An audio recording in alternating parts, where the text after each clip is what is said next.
Ever encountered a web page not loading up?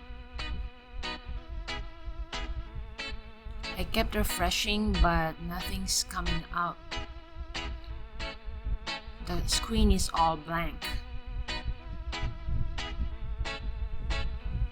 If you ever encountered this concern, there is a website that can help us identify what's going on. This is Down Detector, a real-time problem and outage monitoring.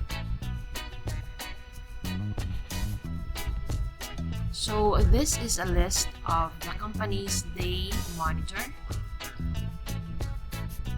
Instead of going through the list, you can go to the search bar on the upper right and type in the exact company name you want to find out what's going on or find the status.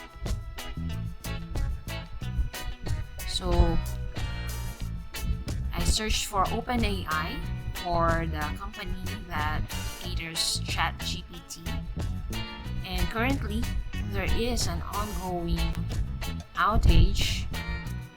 As you can see the chart, it can be related to the website, login, or something else. On my end, it's a page that doesn't load.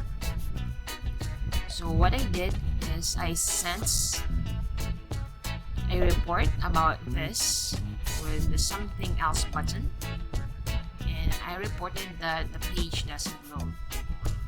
So the next time you encounter a problem, you can just go to this website, Down Detector, and wait for the issue to be resolved.